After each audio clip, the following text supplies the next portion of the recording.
Alors, dans la vidéo suivante, on va voir un peu comment on peut manipuler des tableaux d'objets. Euh, donc, qu'est-ce que je veux dire par là? Dans la vidéo précédente, on a vu qu'on pouvait faire des tableaux, donc des arrays avec des objets. Euh, une bonne pratique, c'est d'avoir un identifiant unique pour nos objets. C'est plus facile à retrouver par la suite. Et sinon, on aurait pu faire une recherche autrement. Euh, donc j'ai mis un ID différent, unique pour chacun de mes objets. Puis, parce que les trois fonctions que j'aimerais faire avec vous, ça va être de trouver un élément par son ID, filtrer par un prix, donc par une autre propriété, puis trier de façon alphabétique. Donc, c'est sûr, c'est des éléments qui sont plus complexes parce qu'on a vu comment trier un tableau de chaîne, mais là, comment on trie un tableau d'objets.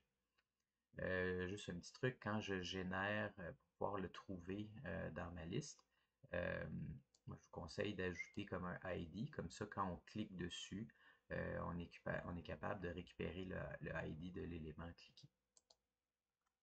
Donc, et appeler ma fonction rechercher, excusez, par ID. Donc, qu'est-ce que je fais par là? Ben, je vais passer un tableau, je vais passer le ID qui m'intéresse, puis si je trouve l'élément, ben, je le retourne, sinon je retourne une valeur undefined. Comme dans toutes les manipulations de tableau, on voudrait toujours cloner notre tableau pour être sûr qu'on n'a pas euh, d'effet secondaire, là, de modification sans faire exprès dans notre tableau. C'est une bonne pratique. Dans ce cas-ci, on ne va pas vraiment le manipuler, mais on va prendre l'habitude de le faire. Donc, à partir de maintenant, j'ai cloné mon tableau. Si ça ne vous dit rien, allez voir la vidéo sur les tableaux.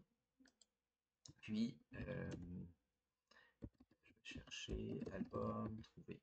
Puis là, pour l'instant, je vais le laisser undefined. Je vais utiliser une boucle. Je pourrais utiliser une boucle for each. Dans ce cas-ci, je vais utiliser for let i égale 0. I est plus petit que la longueur de mon tableau. Int i plus plus. Donc là, ça me permet de chercher entre la position 0 jusqu'à la fin. Et là, j'ai besoin d'une condition. Donc, puis j'ai besoin de récupérer un album à la fois. Let, c'est con, j'ai pas besoin nécessairement de le manipuler, donc pour être sûr que je ne l'écrase pas, je vais récupérer juste avec une constante, tableau, crochet i, ça.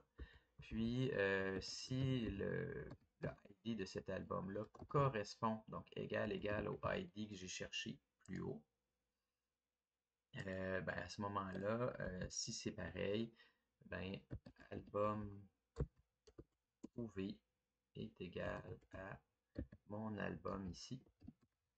Puis je peux arrêter l'exécution d'une boucle for avec break. Donc je peux arrêter comme ça tout de suite. Puis à la toute fin, je vais faire un return de. Faites attention, si vous utilisez for each, il n'y a pas de break dans un for each. Donc à ce moment-là, faites un return à l'intérieur, puis ça va arrêter la fonction. Puis là, vous voyez que j'ai fait l'erreur de ne pas utiliser ma copie. Donc, je vais juste changer ça pour copie ici. Comme ça je ne travaille pas avec mon tableau original, je travaille avec ma copie. On va le tester juste pour voir est-ce que je suis capable de trouver un élément qui aurait un ID de 0, par exemple. Donc, au chargement, je vais juste tester ma fonction. Trouver par ID. Je vais passer mon tableau. Je l'ai appelé tableau album. Puis je vais y passer l'ID 0. Je vais ouvrir mon Live Share.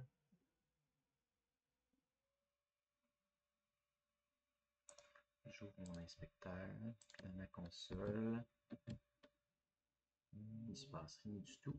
Alors, est-ce que j'ai mon init qui est appelé? Oui. Est-ce que j'ai tout ouvert la bonne affaire? Oui.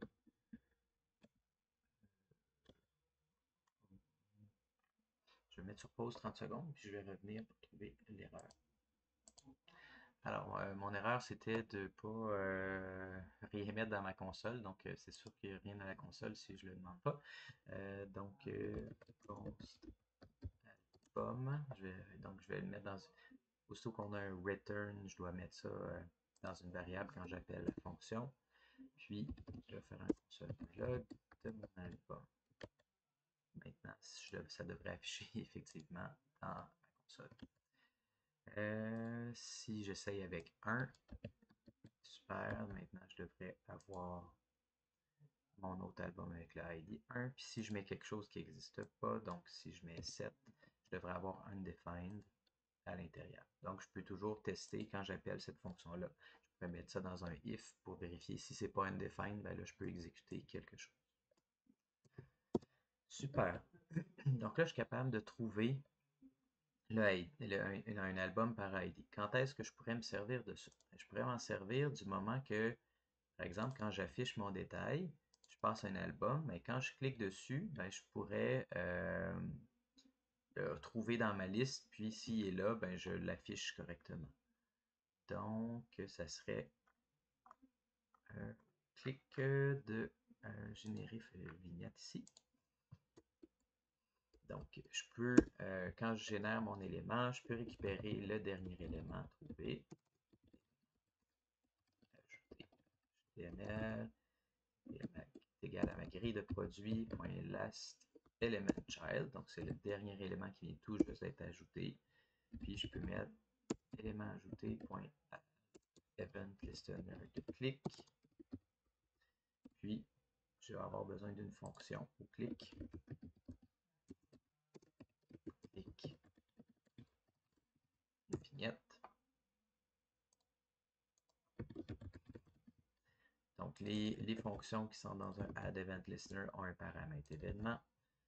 Je suis capable de trouver le déclencheur des est égal à événement.current.get. Puis là, je suis capable de récupérer le ID de cet album-là sur lequel j'ai cliqué. Déclencheur.id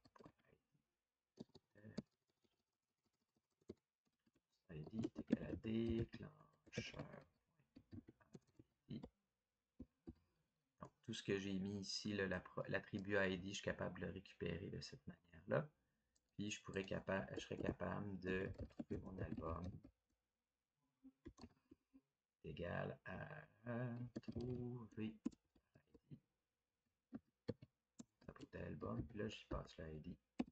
Puis maintenant, je pourrais afficher détail et lui passer cet album trouvé. Ça a l'air un petit peu complexe comme processus, mais en fait, c'est pas tant. J'ai laissé une trace pour dire dans chacune des vignettes, il y a un ID. Je laisse un élément qui fait que je suis capable de le retrouver. J'aurais pu mettre son titre, chercher par titre. Puis maintenant, je recherche un objet album. Et une fois que ça c'est fait, ben, je suis capable de l'afficher. Ma fonction afficher, ben, elle attend un objet, puis je peux récupérer les propriétés pour les afficher dans ma page. Donc, si je teste maintenant, si je clique sur chacun, je suis capable de trouver, de changer l'affichage. Donc, ça, c'est une façon de faire. Donc, qu'est-ce qu'on vient de voir, c'est comment on peut chercher un élément dans un tableau. Il existe la fonction find des tableaux qui permet de faire la même chose, mais si jamais vous ne la connaissez pas, ben, on peut faire ça au long avec une boucle for. Maintenant, on voudrait peut-être filtrer par ordre alphabétique, par type de prix. Donc, j'aimerais dire, ben, moi, je voudrais tous les albums qui sont entre 0 et 30 $. Je pourrais avoir un autre bouton qui filtre entre 50 et 60. Donc, ou entre 0 et 60. Si j'ai besoin d'un prix minimal, il faudrait que je change ma fonction. Mais ce que ça permet de faire, c'est que je pourrais réutiliser ma fonction sur plusieurs boutons en changeant le prix, puis ça serait la même fonction qui serait exécutée. Donc, même principe ici, on va se faire une copie de tableau. Ensuite, on va utiliser la boucle. En fait, avant ça, on va se faire tableau filtre. On va faire un tableau vide. Donc, à la différence de chercher un seul, ben là, on va peut-être en chercher plus qu'un. On va en trouver plusieurs qui correspondent à notre condition. Donc, le même principe que tout à l'heure. Let i égale 0. I est plus petit que copy length plus. Puis pour chacun, mais là, je vais vérifier. Je vais me faire une condition. Donc, si, ben, évidemment, ça prend l'élément, alpha est égal à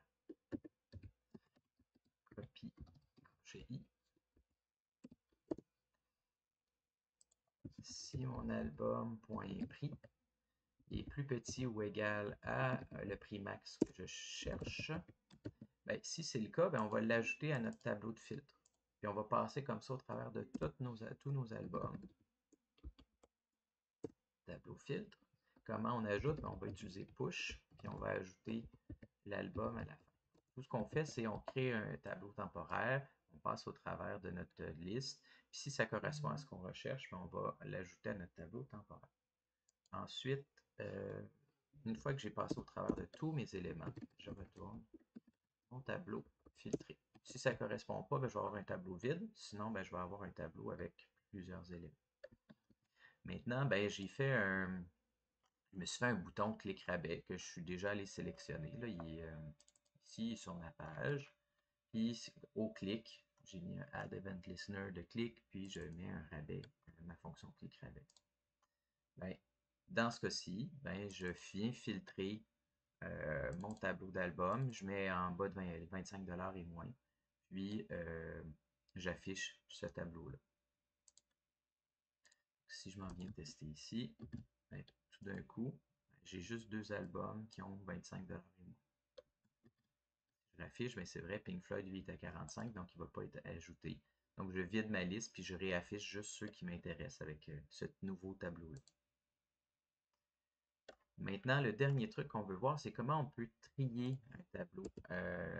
Donc, on a vu que la fonction sort peut trier on peut trier des chaînes de caractères. On a vu qu'on pouvait trier avec local compare si on voulait comparer majuscules, minuscules et les accents. Ou encore, on pourrait utiliser une fonction de comparaison si c'est une valeur numérique. C'est ça qui va être important pour nous. Donc, dans ce cas-ci, c'est là que la copie est très importante parce que on ne veut vraiment pas modifier notre tableau original. Puis, si on fait, oups, il manque un point. Si je viens faire sort sur mon tableau, ben, je viens vraiment de modifier tout le tableau pour toujours dans mon application. Donc là, je vais faire copy.sort. Quand je dis pour toujours, c'est jusqu'à temps qu'on recharge la page. Et là, la fonction sort, on a vu que ça prenait ça prend une fonction, puis il y a deux éléments. Ça compare toujours deux à la fois. Donc là, on avait vu que on pouvait utiliser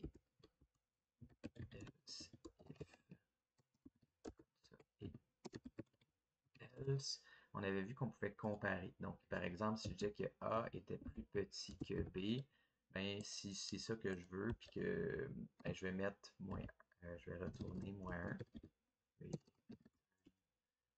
moins 1, puis A va être placé avant, B va être placé après. Donc, si A est plus grand que B, B, 1, puis là, A va être placé après, puis B va être placé avant. Sinon, je retourne 0, puis là, ils vont rester au même endroit. Sauf que là, A et B, c'est des objets. Comment on compare deux objets? Comment on sait quel objet est plus grand ou plus petit? Ben, ce qu'on peut faire à ce moment-là, je pourrais dire A.nom est plus petit que B.nom. Donc, je peux comparer les propriétés à ce moment-là dans un sort.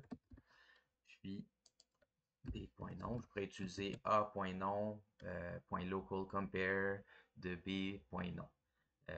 Puis là, je pourrais retourner ça aussi si je voulais vérifier avec les accents puis les majuscules, minuscules. Où j'aurais pu utiliser lieu d'une variable temporaire est égal à A.nom.to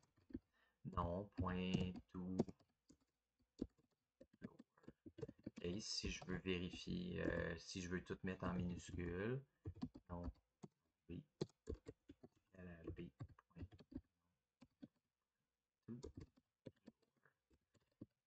OK, si je voulais normaliser les deux valeurs, puis c'est ça que je viens comparer. Est-ce que non A est plus petit que non B? Donc, c'est peut-être un peu plus propre de cette manière-là. On normalise les deux informations, puis après, on vient les comparer. Puis, à la toute fin, ben, je retourne le tableau qui a été trié. Parce que c'est ça qui va faire que je vais pouvoir le trier puis le réafficher. Donc, je vais réafficher la copie qui a été triée, mais mon tableau original ne va jamais être modifié. Donc, à toutes les fois que je clique sur trier alphabétique, je vais avoir le même résultat. Je pars du même entrant, puis je retourne la même information. Donc, si je raffiche ici, si je clique par ordre alphabétique, bien, on voit que maintenant, Abbey Road, Aftermath, donc il se place par les A en premier, puis le T après. Voilà. Donc, comment j'ai fait ça dans mon clic? Ben, j'avais une fonction click-tree sur mon bouton. Puis, ben, je trie par ordre alphabétique. Je récupère ce tableau-là qu'on a retourné avec le return. Puis, je réaffiche mon nouveau tableau.